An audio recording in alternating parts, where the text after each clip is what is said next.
Yeah, CTU Barile Campus, the Agricultural School. Yeah, this is Tupalgao. Kung wala kami, wala kayo. You are all nothing without us, baby.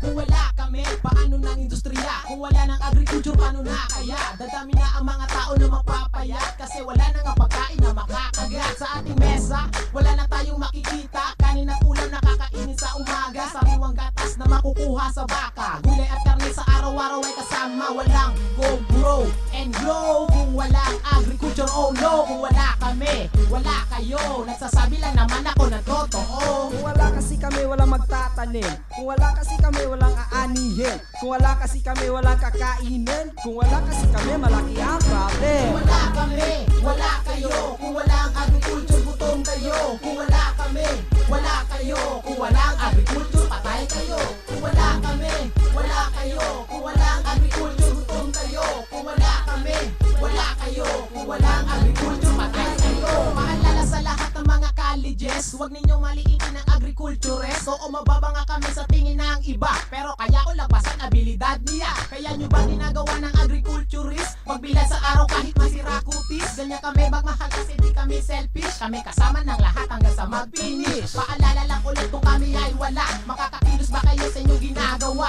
Pag kasi kayo gutom walang mapapala. Sa agriculture nagawa kayo umaasa. Kung wala kasi kami, walang magtatanim. Kung wala kasi kami, walang aanihin. Kung wala kasi kami, walang kakainin. Kung wala kasi kami, malaki ang problem. Kung wala kami, wala kayo. Kung walang agriculture, gutom kayo. Kung wala kami, wala kayo. Kung walang agriculture, patay kayo. Kung wala kami, wala kayo. Kung walang agriculture, gutom kayo. Kung wala kami, wala kayo. Kung walang agriculture, patay kayo. Paano ngayon makakapagplano ang engineer? Pag gutom ito na kung masisira karir. Paano na rin ang teacher kung wala sa concentrate? Sigurado sa klase siya ay palaging late. Paano na rin ang doktor pag ito'y nag-opera? Sigurado sa gutom kamay nanginginig pa. Paano na rin ang kusinero kung wala kami? Wala na siyang lulutuin, wala na siyang silbi. Kung wala kami, wala kayo. Kung walang agriculture, gutom kayo. Kung wala kami, wala kayo.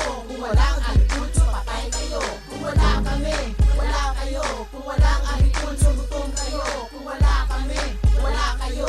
Kung walang agriculture, patay kayo. Kung wala nga lang kurakot sa kaban ng bayan, siguradong Pilipinas di baon sa utang. Kung sinusuportahan lamang ang agriculture, siguradong masaya, maganda ating future. Wala nang gutom, pagkain laging masarap. Basta-basta pat ang budget, wala maghihirap. Kami lang ang pag-asa at walang iba. Kung wala kami, wala kayo, wala sila. Kung wala kami, wala kayo. Kung walang agriculture, gutom kayo. Kung wala kami, wala kayo. Kung walang agriculture, patay kayo. Kung wala kami, wala kayo. Kung walang agriculture, gutom kayo. Kung wala kami, wala kayo. Kung walang agriculture, patay kayo. Kung wala kami, wala kayo. Hindi, wala na to.